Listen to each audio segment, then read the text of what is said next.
Hello, welcome to Tool Hut. Today we have a 2008 Cadillac DTS. No communication. Engine is a no crank, no start. Stand by.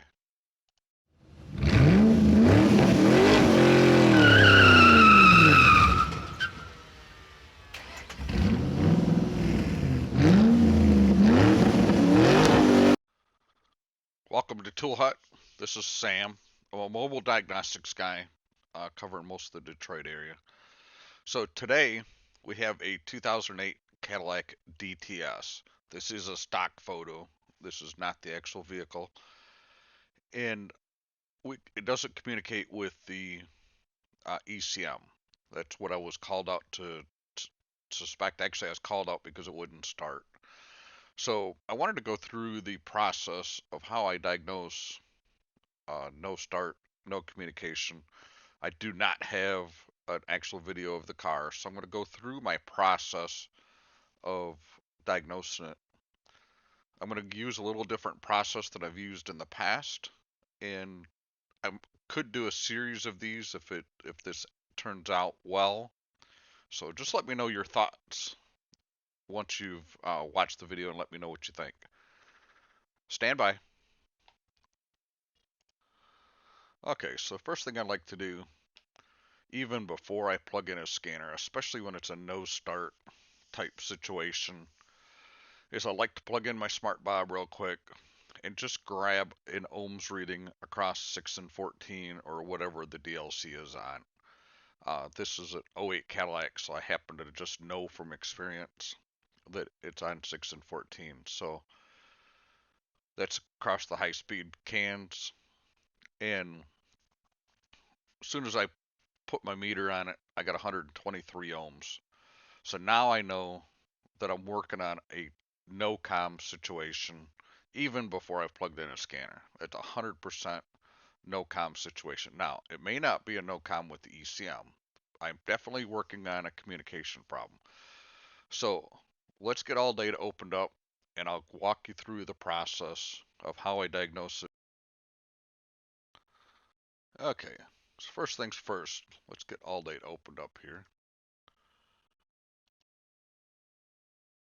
All data is what I use. You can use whatever service information you want.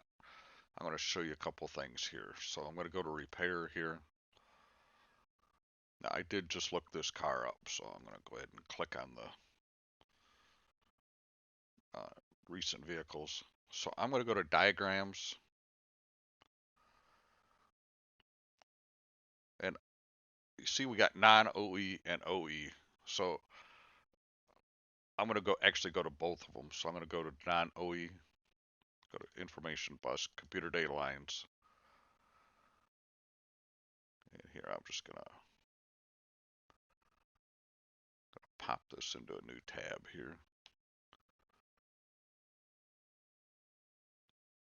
We'll come back to that in just a second here. Let's see what's on here. So yeah, let's go ahead and open that one in a new tab as well.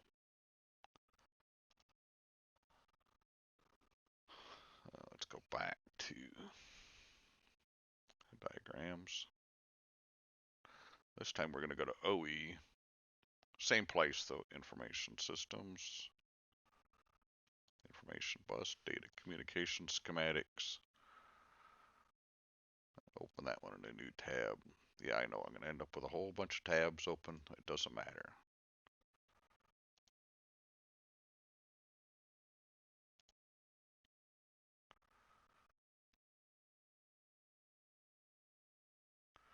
I don't think I'm going to need any of these, so we're going to concentrate on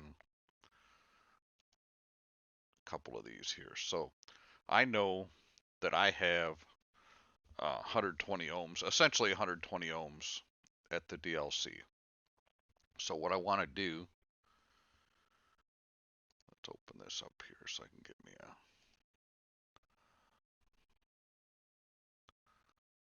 circle here. Let's go and erase these other circles here real quick. I don't know where they came from, but get them out of the way. So let's zoom in here a little bit. Let's go back to my cursor.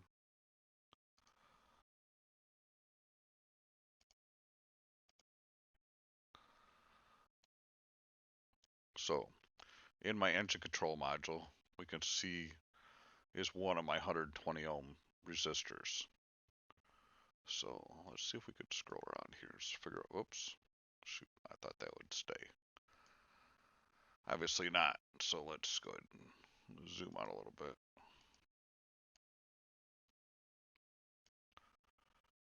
I'm not real sure where the other 120 ohm resistor is. I believe it's in the body control module, but I hate guessing on these things.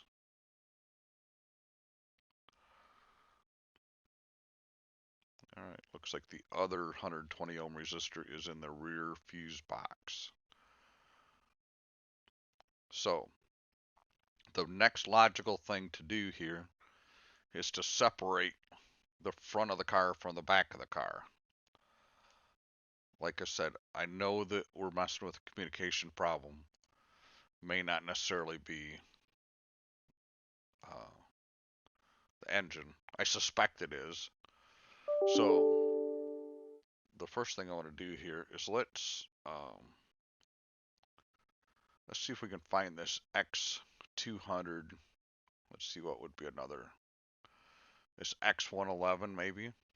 This would be a good one to get right here. This X111, because the X tells me the X111. The one tells me it's underneath the hood. So hopefully that'll be an easy one to get to. So let's go back to our service information here.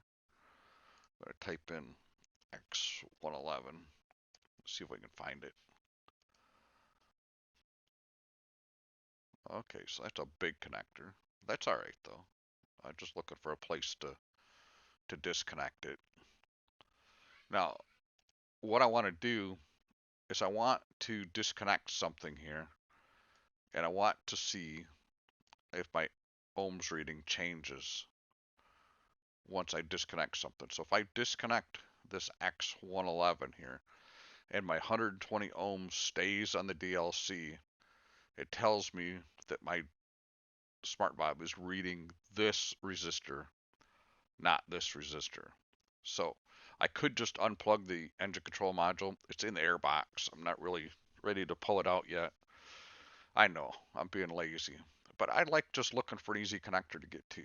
So let's see if we can find it. Let's see if we can find it. Locations, connectors by number, X111. Well, shoot, 111's not listed, so let's see here. Let's try 114, see if we can get something close to where we're at here. I know it's frustrating when you can't get what you're looking for. Master connector list. X111, 38 cavities. Body harness to the wiper harness at the left side of the engine compartment or the left strut tower below the TCM. Harness routing views. Let's see here. Well, we know it's a big connector, so let's see if we can find it. So I know I don't have a picture of it, and I apologize for that. But I do find the 38 pin connector right on the left strut, and I disconnect it, and I still have 120 ohms, just like I kind of suspected. I kind of suspected with this unplugged, so it tells me that my from here out everything is working the way it should. So I don't have to focus on this part of the car. I need to focus on these three modules here. So what I do now, and there's a couple of different ways you can handle this once you have got this narrowed down, is you go to the ABS module, which is not super easy to get to, or the transmission control module, or the engine control module. So to me, the easiest thing to get to at this point is the engine control module that's underneath the airbox. We're going to take out the airbox. Get the airbox opened up here. and we'll get the, well, what we're going to do is we're going to read the resistance. Wish that would stay in there where I wanted it to. But anyway, we're going to measure the resistance across pins 33 and 53 and see if I have 120 ohms resistance here. See if the resistor is blown in the ECM, or did I lose something here? So there's a possibility. Let's see here. So if I went right from 20, 28 and 29 of X111, I should have, let's color these a little bit, 120 ohms, right? So if I don't have the 120 ohms from here, oops, you get the idea. If you don't get the 120 ohms from here, where do we go next? So I can go to pins 3 and 18 of the EBCM, the ABS module, or I can go to pins 7 and 6 of the transmission control module. But we're going to work backwards just for simplification purposes. So I want to measure the resistance of 53 and 33 of the engine control module. Once I do this, I have 120 ohms.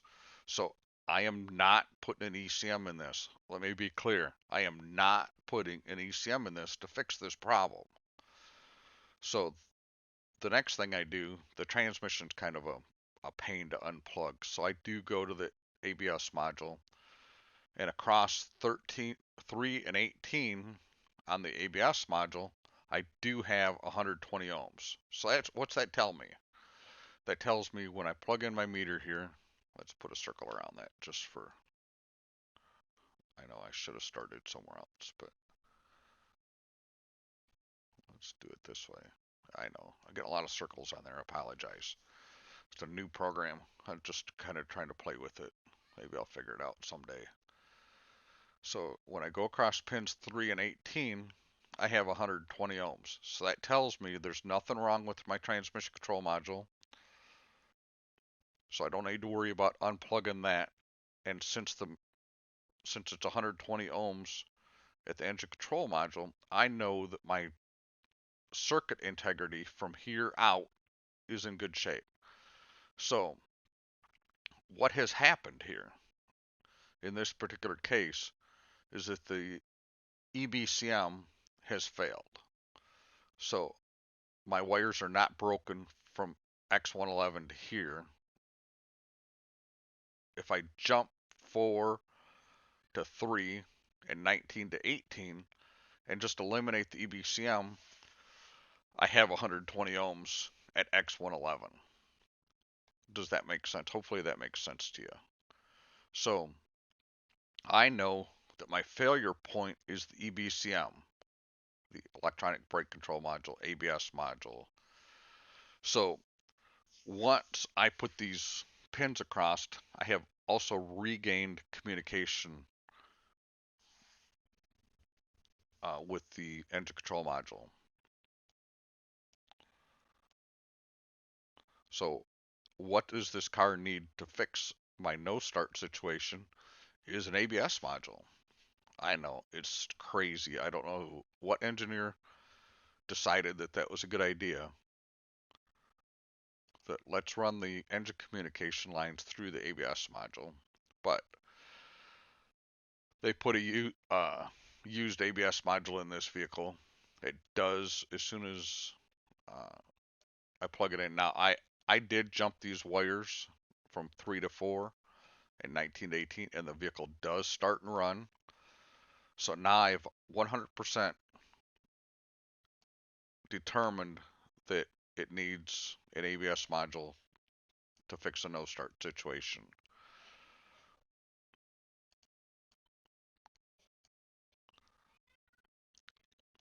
Some of the craziest things, as a mobile guy, I run into a lot of stuff like this, and I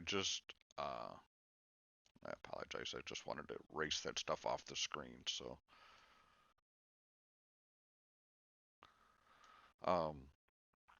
so I put it like I say, they put a used ABS module in this. I program it. This car starts and runs just fine. I have no idea why the ABS module had failed. I have an idea, but um, I think it's the weak point of the communication line personally. And the shop that I was at that was working on this vehicle had just put an engine in it, and it's only a suspicion on my part. I wasn't here. I suspect that the battery was low, and uh, the low voltage spiked the ABS module. Like I say, it's completely theory. It doesn't really matter. ABS module fixes it. It now starts and runs. Hopefully, like videos like this. Now, the reason I pull up the non-OE diagram is sometimes they're just a little easier to read. The problem is they almost never tell you where the 120 ohm resistor is. So there's my body control module. Just looking for my 6 and 14.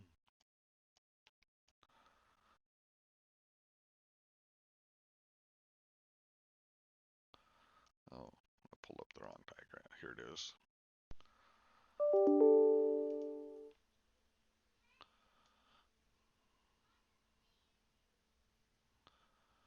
So if I go to the engine control module, see, it never shows me, doesn't show me that that's where the resistor is. And I don't know who makes these diagrams, but that is the number one reason that I don't like the diagrams. It also doesn't tell me where my connectors are. So there's no way I could split this car in half with the with this information. Now, it is easier to read. I will grant you that. I agree that it is easier to read. But if you don't have the information you need, you can't diagnose the vehicle with it. I'm not looking just to read the diagrams. But a lot of times I will pull them up at the same time, just basically because they are easier to read. And sometimes you can find out stuff quickly, like color wires, wire colors, pin numbers, stuff like that. And sometimes they're easier to figure out on here. So anyway, let me know what you think. The videos like this, I can put together several of them if this is helpful. Have a great day. Tell us what you think of videos like this. I can put together a whole bunch of videos like this if they're helpful. If they're not helpful or they're confusing, obviously I can doctor them up so I can make them shorter. I know this is a longer video, but typically I do not have a video camera handy to do recordings of the actual process, but I can walk you through it after I've diagnosed the vehicle. Just let us know what you think of videos like this, and we'll do some more if we get a relatively positive feedback from you. Thanks for watching. Thumbs up, thumbs down, questions, comments down below. Keep them clean or they get deleted. Hit that bell if you want to be notified as they're coming out. And don't forget to subscribe to the channel. Have a great day.